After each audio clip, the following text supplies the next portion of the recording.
So my friend found this ruby red 2018 Shelby Mustang GT350, and these are actually the pictures of it when it was totaled. The car had very low miles. We'll look at the odometer in a second, but you can see extensive quarter panel damage on both sides, and the car was repaired, and you can see that this was quite a job, and again, the mileage here was 2,750 miles is all it had on it when it was wrecked. So now the car has 10,000 miles on it, and it's for sale in California, and my friend really wanted to go buy this. He just sold his magnetic gray GT350 2016, and it had the same mileage, and it's 2 years older, but he sold it, and now he's really ready to go with this. So I went and got my GT and drove over to his house really early in the morning so we could beat all the traffic and go down to California. It was about 6 hours and 45 minutes away. And it was funny, when we were loading up his van, the dog was just sitting there in the back like, "Hey guys, where are we going?" That's why a dog is man's best friend. He's up at all hours that you're up. He's ready to go, ready to have some fun, but he had to stay home for this one. So we made it down to Las Vegas, and then from Las Vegas to California, going through the desert here. Lots of really cool pictures. This is Interstate 15, and I really love the desert. I've been wanting to go on a nice desert drive. I've had that on my list of desires of what I want to do. There's a solar farm here, and this trip is similar to the trip we took to get the magnetic gray GT350, and this is the same route I took to go get my red 10th anniversary Terminator Cobra from Southern California. But we're not going to Southern California this time. We are going to a place called Selma, California, which is just south of Sacramento. So kind of towards the mid kind of upper area of the state. And so still headed down Interstate 15 until we get to the turnoff in Barstow. So this is Baker, and Baker is known for having the largest thermometer. That thermometer there is pretty fun to always pass. It's, high 70s. I've seen that all the way up past 100. I've gone across this desert in my Tahoe with 116 degrees reading on the temperature, so very hot place. There's the big ice cream cone. It's always fun to see stuff like that. There's some interesting things there in the desert. So here we are getting into Barstow, and this is actually the same route I went with my friends to Willow Springs when we went to go race my friend's Sonic Blue Terminator Cobra at the big Shelby event in Willow Springs. So very similar. This is 58 that we take all the way down, and just kind of interesting ride through the California countryside and checking out all the different things. Wide open roads, nice temperature to travel. It wasn't very hot, so just a good soft easy cruise through with no traffic, which was nice because I've taken trips to California, and if you don't go at the right time, you can be in 10-mile-an-hour traffic for a long time, even on the freeway. So these are more of the open roads, and here's the train going through. Pretty cool. And I didn't know till I got home, but just right off of this path we took there was a zinc yellow Terminator Cobra for sale that I would have loved to stop and see and look at. But you can see we're making our way, getting closer and closer, and just headed down through. Here's a bunch of windmills we're going to be seeing as we go through the countryside. That's kind of fun to see them all out there, see moving around. There's some airplanes out there. There's the Mojave Desert, and they park the airplanes in the Mojave Desert when they're not being used or when they're in the boneyard. It's kind of cool. My dad was always flying into those airports, and my mom said that they'd fly into some of those airports for lunch and stuff. So getting through the countryside, checking out these windmills, always fun to see. My friend was saying that usually he doesn't see them moving very much, so it's kind of cool to see them moving this time. And as you get closer, they look bigger and bigger. There's some more railroad trains going through. And something really cool about this was I went to the Railroad Museum with my boys in San Diego. So this is from that trip when I went and checked out that model railroad museum with my boys, and just really cool. You'll see the scenery looks very much like this. It reminds me so much of it. So it was just cool to be on a trip that looked like somewhere you've been and visited. This side of California is just a little different than what most people think. A lot of people think of the beach and Hollywood and Los Angeles and a lot of things like that, but this is kind of more the countryside area, and it's a really fun place to go and fun to visit. And so I just had to keep getting footage of those windmills and the mountains, the hills as we went up and down and all over the place. And then we get down into the valley areas and you'd see some refineries there, which again reminded me of how well they did that model railroad museum and built the little buildings and refineries and stuff. It just looked like it did out there. And speaking of trains in the countryside, if you look very close, you'll see a yellow caboose on the hill there by somebody's house. It was kind of hard to get picture and video of it because the hills were getting in the way, but it was really neat to see that and just have that railroad history and the hills of California as part of that. So we were getting close to where the car was. We made a switch onto the 99, which took us north towards Sacramento. That's coming up here. We're almost there. So here's just the really neat landscape changes. I just wanted to record as much of this as I could because it's so fun to go back and watch this. You get home after a trip like that and then you kind of wish you would have remembered it a little bit better, but this brings back a lot of memories and a lot of detail that you enjoyed and also stuff that you might not have seen. And so as we were getting close, we came up on a Mustang, and I thought it was really cool to see it coming up here. And it was a fighter jet gray Mach 1. Yeah, it sounds good too.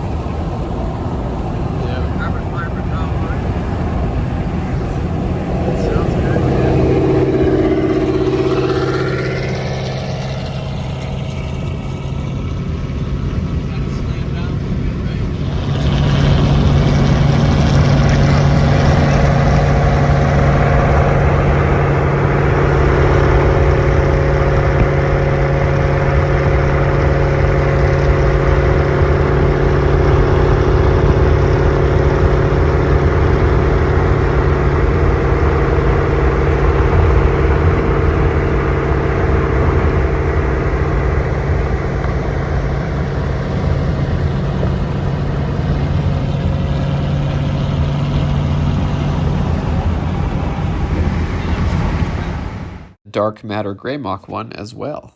And so we were getting close, and every time I go to get a Mustang, I get really excited. You wonder, how's it going to be when you see it? Is it going to be parked there? Is it going to be under a cover? Is it in the garage?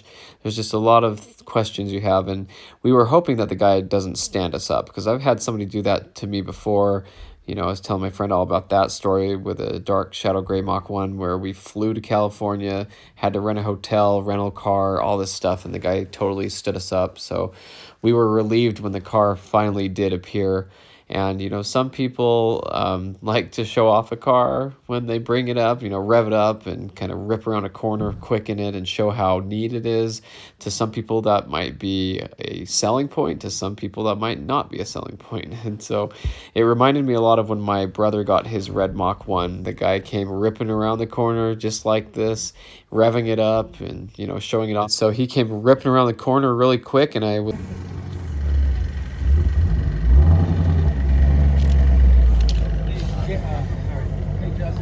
So this is a 10,000 mile car, and the paint work has been done on it. Doesn't quite match exactly. We'll look at all the details here in a second, but pretty clean on the inside. He had some towels and stuff down for it, but when he opened up the hood and we looked at the engine bay, it was pretty filthy underneath there. Probably never been cleaned. The air filter was filthy.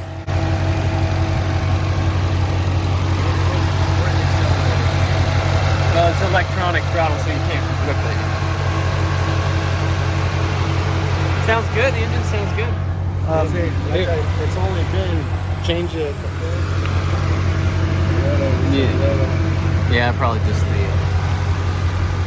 I'm gonna put some 60s music on. Is that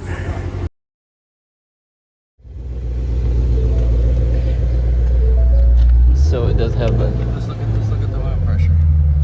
Are you leaving? Flip it up. Yeah. Up or down? Up or down? There you go. You want me to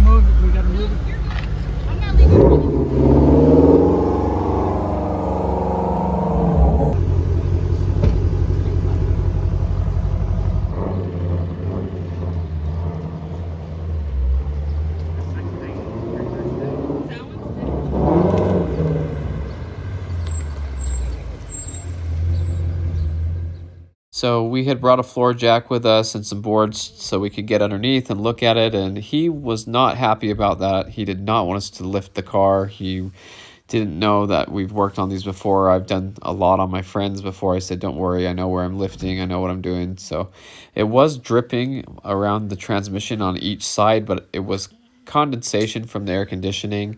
Although it was kind of weird that it was so far back. I guess that's what it's like on the S550 Mustangs, because on my generation New Edge Mustangs, it's right off the firewall. You know, you could see where it's dripping, but it's dripping in two places around the transmission. So we're just making sure it wasn't, you know, coolant or anything. And so this is a general walk around of the car, kind of what we saw. You can see the quarter panel and the door don't really match that well, and it gets worse when you look up close. There's dust all in the clear coat from the paint job. It's like it was done in a garage or something and not in a booth, but we'll look very close here. But this is a general walk around of the car first. Beautiful car for a 10,000 mile car. Here's the Shelby chassis number and stuff, J 2018.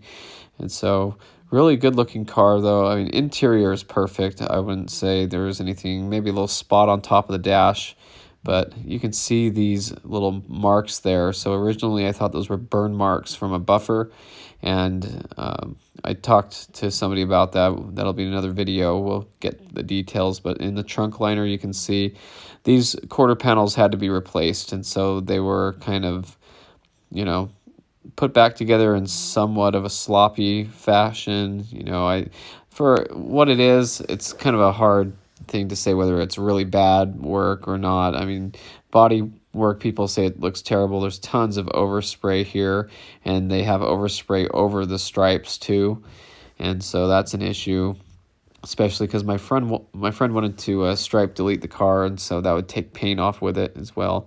But if you look at the quarter panel, there's a lot of orange peel in here, and it's just really cloudy. And so you can see it's definitely been cheaply repainted, and you know, you can see your hand, but you can see tons of orange peel in here, and that's something that my friend is very, very upset about. And so looking at the colors, you can kind of see difference, but look at the door. You can see how good the reflection is in the door. You can see me pretty well in there. Then you go to the quarter, and it's just really hazy, just totally orange peel, and just not done right. So it's something that to most people, they might not care. I mean, it's definitely noticeable when you're there, and you know, you'll see what I do with the car in other videos, but overall the rest of the car still looked pretty good. The hood looked fantastic. I think there was even a service bulletin for getting hoods repainted on GT350s, but this one looks pretty good. And, you know, looking underneath, of course, it's going to have some scratches and scrapes on the splitters. They're just low cars like that. The nose did look kind of like it was a different color than the hood, and that's just kind of something you notice in the pictures. When I saw the first pictures of this car, I noticed that difference, and I noticed the you know, lines in the trunk lid didn't line up exactly right, and the quarter panel paint color was way off. And so you can see it's kind of like a strawberry color on the quarter panels, and I guess that depends a lot on how you lay down that ruby red paint and stuff. But mirrors scratched up a lot on the top of it. Okay, so maybe that needs to be redone. But these marks were just awful. I was more upset about that than anything. And originally we thought that that was the original fender and somebody had just buffed through it. But you'll see in the video that's upcoming, we take it to a body shop and they have what they say about it. But anyway, yeah, quarters, you know, they just definitely were repainted, and, you know, again, either put together sloppy or not, you be the judge. You know, I think it's presentable. It's, you know, same colors of the car and stuff, but that overspray was just real awful. And I know my friend was looking at a different one that was ruby red, and he was upset that it had a little bit of orange peel on the back bumper right here. And so this was definitely worse than the other one he looked at, but any car you look at, you're going to think the other one was better unless you see both of them. So who's to say that the other one was any better than this, you know? And that's kind of something you deal with a rebuilt title car. So that's what this is. So here I did a little more comparison. There's the door, how the factory paint would be, and then here's the new paint, you know, clear coat job, kind of hazy, kind of hard to see. Again, back over to the door, kind of like a mirror, you know.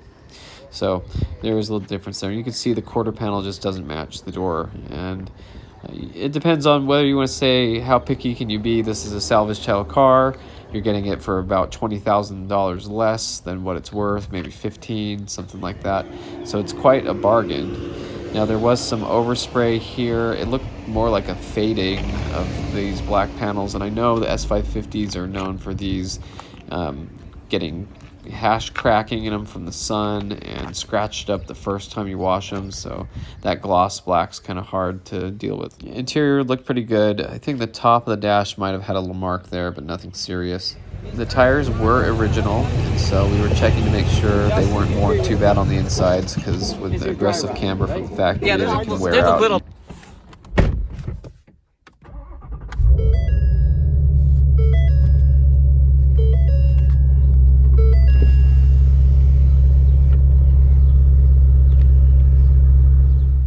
So we were happy to go get the deal done. I love the Camaro on the gas pump. I think that's cool. And so I was going to drive the car home 500 miles, and that's really fun. I really enjoyed that part of the trip, and the car looked great. It's always fun to get some footage of it at the first gas fill up and the trip home. It's going to be really great. This is always fun to look back on. But you can see there's some negotiation involved, and there's, you know, some excitement. You know, we didn't know if we were going to get the car or not. I said I didn't care whether we got it or not. I'll go home empty-handed if you want to. Just make the choice you want to make. Wanted to document the mileage here. That's how many miles, 10,602. That's what was on the car when we got it and brought it home. And so it was a nice drive home, and, you know, this was really fun.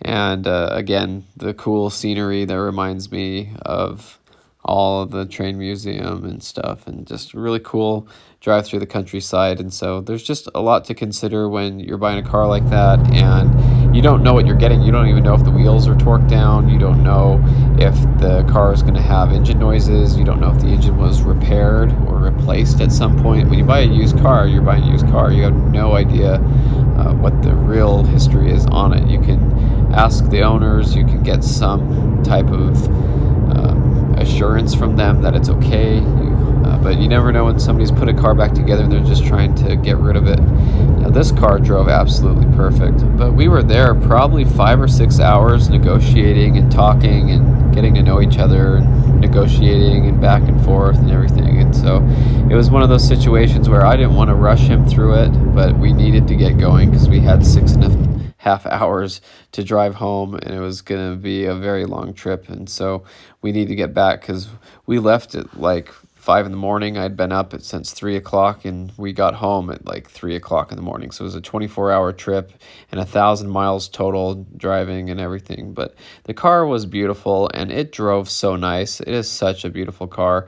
I'm glad that this one didn't get parted out, which is what a lot of people will do when these cars get wrecked. And this one actually had so much damage that I would think that that's what would have needed to happen to this car. A lot of cars might not have been fixed, but being that it's a GT350, I think it's a special car, and it's good to have it back on the road and have it safe and, you know, able to drive it home and enjoy. And it did drive fantastic. I just really enjoyed the drive home. And so there's a white Coyote that kept passing back and forth with me, and I looked over to wave, but they, you know, they didn't want to look over. Maybe they wish they had a GT350. Not to sound like a jerk, but sometimes they'll pass you and they don't know I'm just trying to be friendly. But anyway, really cool car.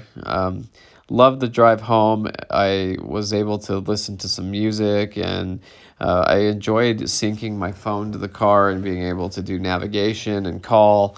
And that was something that we did as well. We were able to talk to each other the whole drive home, and, you know, talk about the deal and whether he had made the right choice, and to keep each other awake for the drive home by having conversation and stuff. But the scenery was very beautiful on the drive home. I really enjoyed it. I had a fantastic time. I really did. I really enjoyed driving this car. It made the whole trip worth it. And If he didn't want to buy the car, I would have been fine with that and we would have gone home.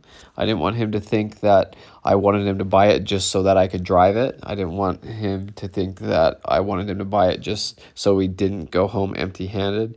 And I think there was a little bit of give and take on both of those things. He wanted a good deal, but he also wanted a car that he thought was presentable and very good. And so you'll see in the upcoming videos that we're going to look over the car and get some more detail about it and look more into repairing the poor paint job and everything. But this golden hour was just so fantastic. What a beautiful drive to go home through the hills of California, through the desert highways. I listened to a bunch of classic rock and listened to just kind of the stuff that reminds me of cruising in California at night, and kind of the thing that dreams are made for. I think these GT350s have a lot of history in California.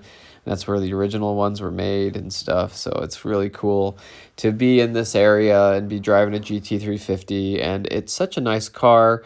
It runs very smooth. It had, ice cold air conditioning. If I wanted it, I kept kind of turning it off and just enjoying the windows down for a little bit, windows up. But just a nice car. It had the oil changed on it just recently, and there was a $200 oil change because of the price of the expensive oil and the labor and everything. And there were a couple of McLarens here that went by, and they were having a good time through the hills, and so was I. I was just enjoying cruising with them and going through the mountains and trying to get some footage of the hills because it was just really fun and just something that you don't see a lot. And I had thought about it, and I realized that I had driven this exact route with my grandma and my twin brother when I was 16 years old.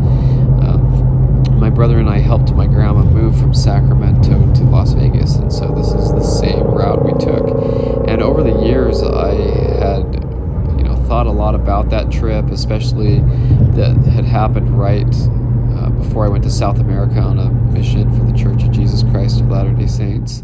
And so while I was down there, I really missed the desert highways and stuff, and I had just had that great experience of going through here. And it was a memory that I kept with me for a long time, and I wanted to go back with a Mustang because we had a little Nissan or something, I think a Toyota or Nissan two-door 80s car is what she had. And I really wanted to make this trip in the Mustang. I had my V6 Mustang at the time, and even that had way more power than her car. And going up and down these hills, her car really struggled. So this Shelby just went right through here, just awesome. And I just remember seeing some of these places and being brought back to that trip home. So it was a really cool drive. It was really nice, a brand new car, basically. And there's always something that can go wrong, but with a car with 10,000 miles on it and seems to run great, had the oil change fresh. I checked the fluid levels, everything looked good on it.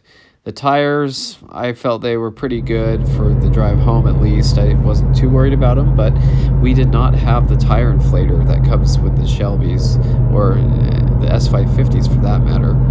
Instead of a full-size spare tire, which is an option, they have an inflator kit. And this car didn't have that, so it was kind of a risk driving it without any type of spare tire. If something happened, we would have had to take the wheel off and put it in the van and go get it repaired or replaced or whatever, the tire patched, whatever it would have been. And I did see quite a few cars on the side of the road with flat tires, and so I was like, well, hopefully that doesn't happen. But look at this beautiful golden hour sunset drive home. I just thought this was so nice, and the windmills turning, and just California, the good parts of California. I know a lot of people complain right now about everything that goes on there, but this was a really fun place to go, a really beautiful drive. And so there's a lot to think about. There was another ruby red he wanted to buy, and it was down in Los Angeles, and the kid was just awful to communicate with, just totally awful, wouldn't answer for days, and then you get back to him. And my friend even bought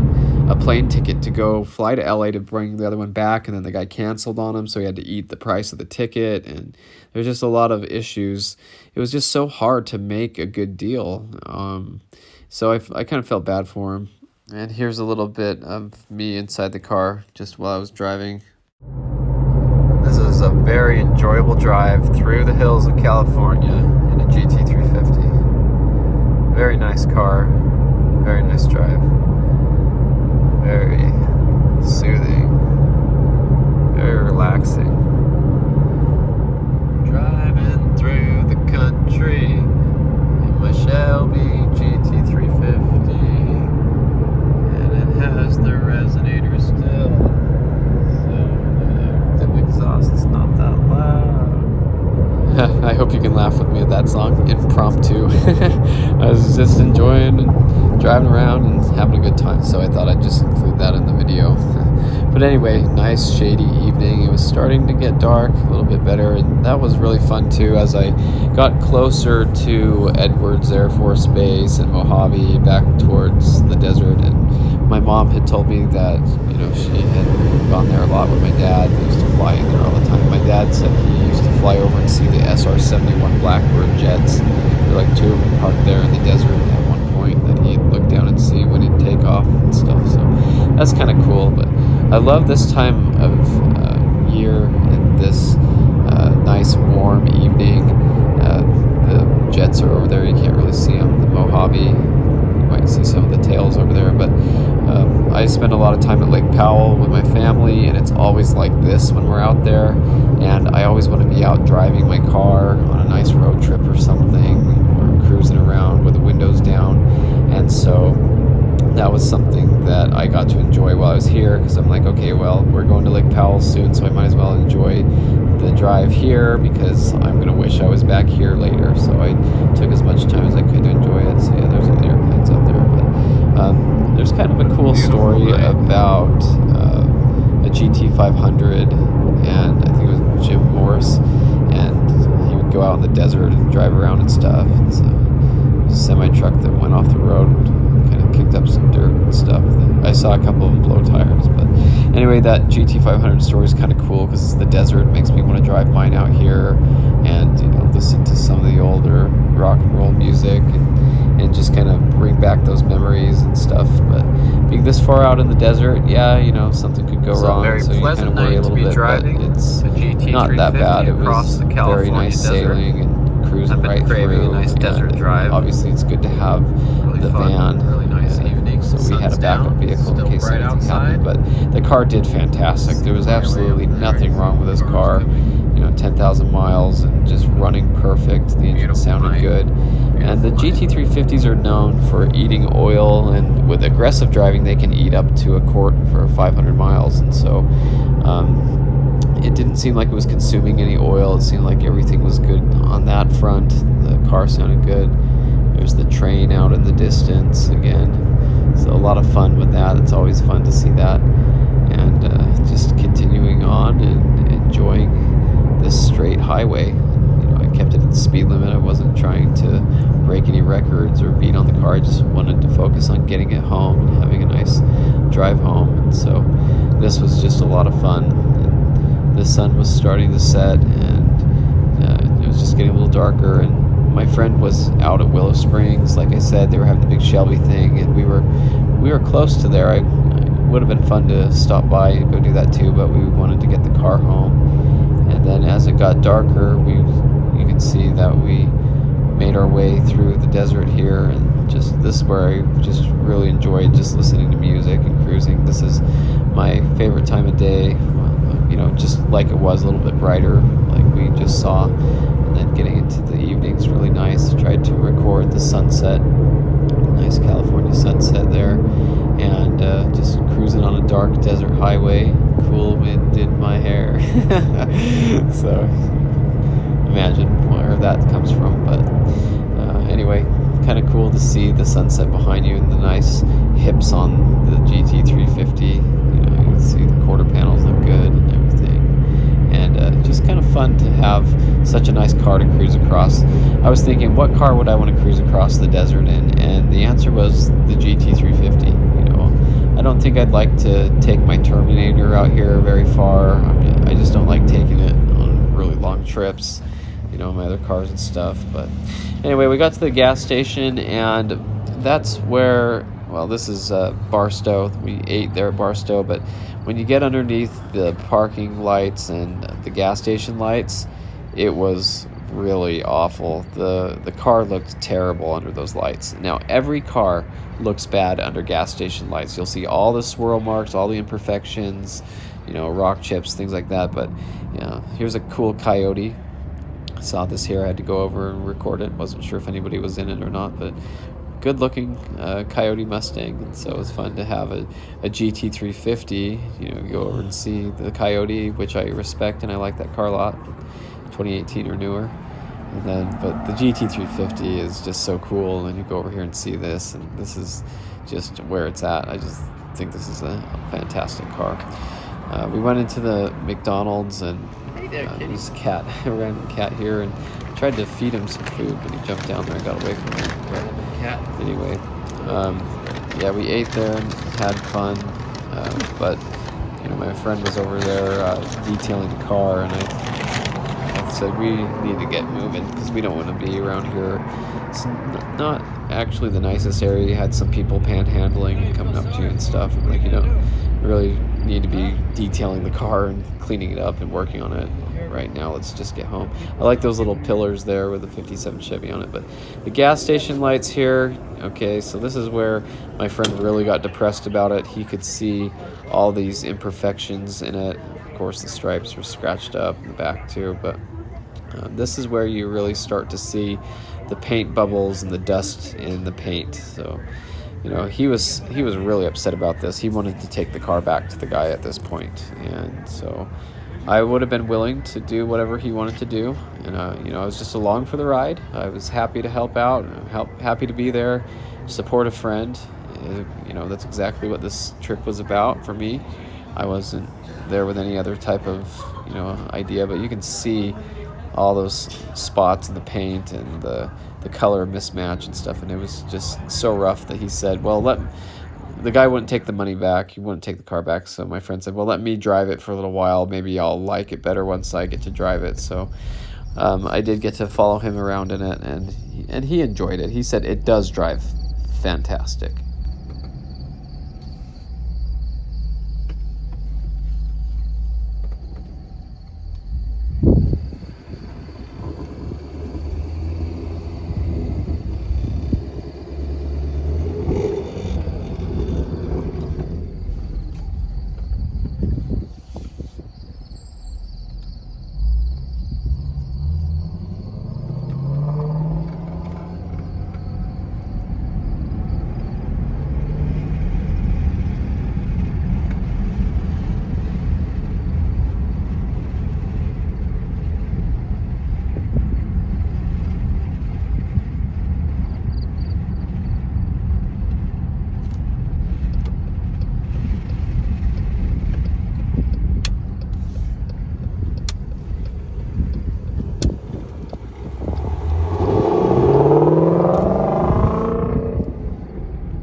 So we switched back, and I was so glad that I was driving, because when we got back through the gorge, it started to downpour on us. And this is a very deep canyon, twisty roads, very deep canyon, and I've had it in my other videos, but it just started pouring, and I was going slow. I was going 40-something miles an hour. I was actually just entering the gorge, and I had changed the settings on the steering wheel for the dampener. There's the suspension and everything, getting the steering tight and everything so I could go through the gorge. And that's right when it started downpouring on me. I was like, oh my gosh, I'm glad I'm the one driving this car right now, because these tires are not good in the rain, and this could be really bad and stuff. So I took it real easy and made my way through the gorge, and just, you know, cars were passing me. I could see their tires just kicking up huge amounts of water out of them, and I was just going as slow as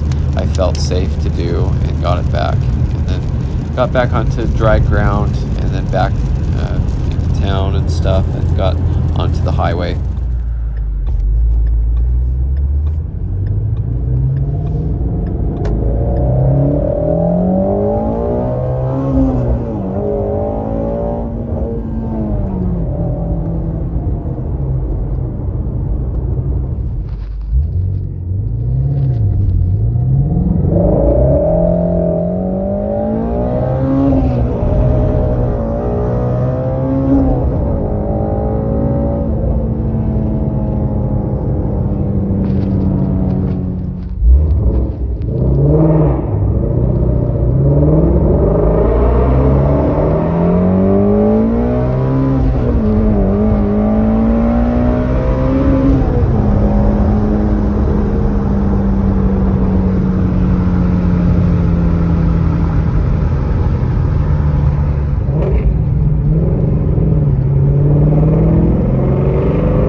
So I got home and everything was good. You know, it wasn't raining anymore. It was dry in town.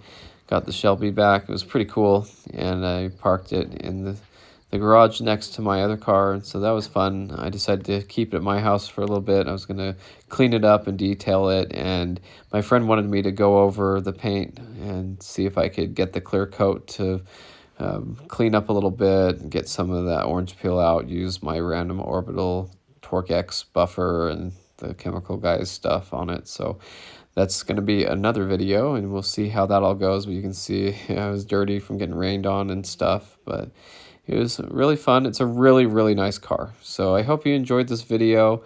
It was a really fun trip. I love going to get a car. Anybody who knows me knows that's one of my favorite things. So I enjoy going with my friend to do this. And, you know, he was grateful that I helped him out because he said he couldn't do it alone. And, you know, you can't drive two cars back when you go to get a car somewhere. So it just worked out nicely for both of us. We enjoyed the friendship. We enjoyed the fun drive. We enjoyed talking and, you know, keeping each other awake on the way home too, talking the whole way home and just kind of evaluating the purchase and everything. So I have some more videos coming up on this car if you're interested. So stay tuned. Thanks for watching, and stay tuned for more Mustang content.